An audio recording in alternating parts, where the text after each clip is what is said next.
It is a national day of mourning here in Washington, D.C. The national funeral services are this morning for President Jimmy Carter. And as you can see, the flag-draped casket lies in state inside the Capitol Rotunda right now. All through the night, we've seen the public come by, pause, stop at the casket, pay their respects.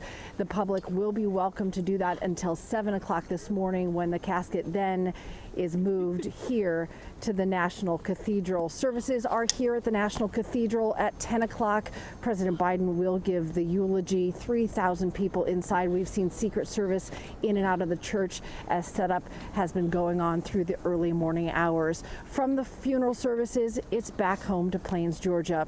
11 Alive political reporter Zach Merchant has been in Plains all week. A cold morning here and there. We're thinking of the Carter family as they make these final journeys with the man who has been the head and the love of that family for so long.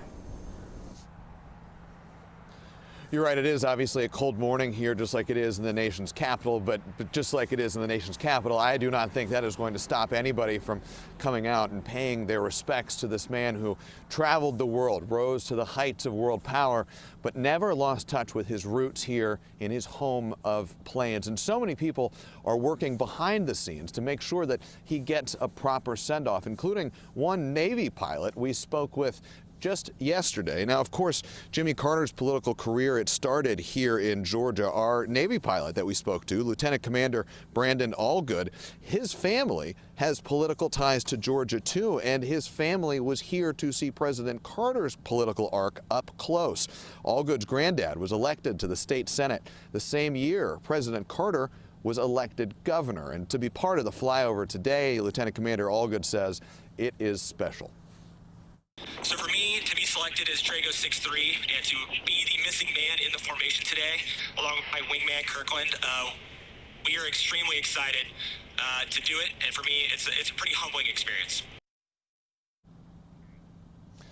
That flyover will happen a little after 5 o'clock this evening as part of President Carter's burial service. It's a private family service at the Carter residence. We're live in Plains this morning. Zach Merchant, 11 Alive News. Zach, I think you're 100% right. I think we'll see people here in Washington, D.C. along the motorcade routes like we have all week, and they're in Plains for this final salute. Speaking of that, there'll be a ceremony when the casket leaves the United States Capitol. There will be a 21-gun salute and a hail to the chief, a final song before the funeral services here start. Aisha, President Carter picked out every detail of what we'll see unfold today. Keep that in mind as we all watch this final farewell together. And even before the services, it has been so beautiful to see all the intricate details going into this very special day. And today, after 11 Alive Morning News, join us on our streaming app, 11 Alive Plus.